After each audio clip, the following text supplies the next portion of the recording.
I'm sick and tired of all these wrestlers hugging it out in the octagon. If this sounds like you, I've got 3 sports for you that you can go watch because mixed martial arts is probably not for you. But we are going to talk about the implications of wrestlers dominating the sport of martial arts. Not entirely, but starting a little bit of a takeover a few years ago. So 3 sports for you: kickboxing, Muay Thai, and boxing. If you don't like the mixed aspect, you're gonna have to go watch something else, but you cannot penalize a different technique. Now, obviously we have rules within reason: no eye gouges, no groin shot technique. That's not a thing. We have honor, we have respect for our opponent. But fortunately for some, unfortunately for others, jiu-jitsu, wrestling, these techniques are part of the game. I'm not gonna pretend like striking isn't more exciting or more entertaining or more fun. However, it's a part of the game, and when you start to study it, when you start to, if you ever take a class of jiu-jitsu or wrestling, or oh, that's gay. No,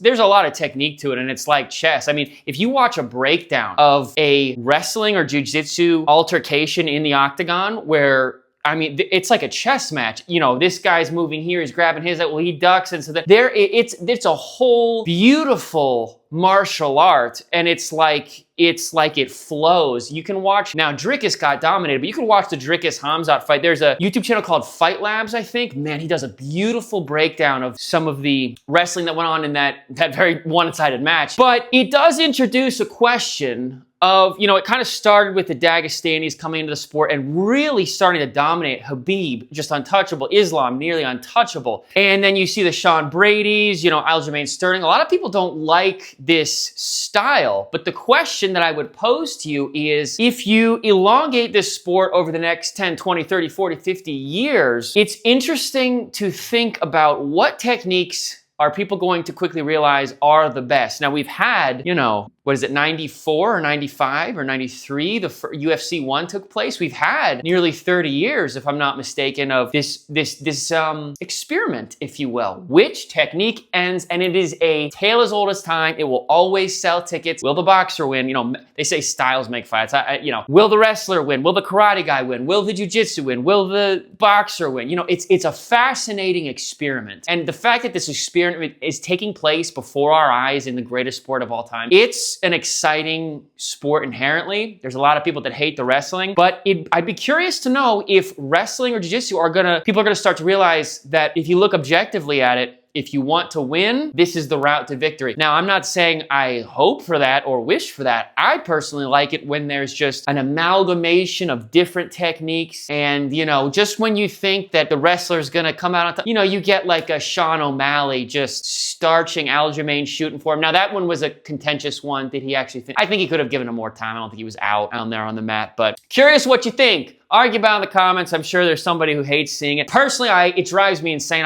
You know, when you go out and watch the fights at bars, is before the Paramount days, you'd have to go watch it or pay like $100. You get the people boo, you get the whole stadium boo at the moment they hit the mat and start wrestling.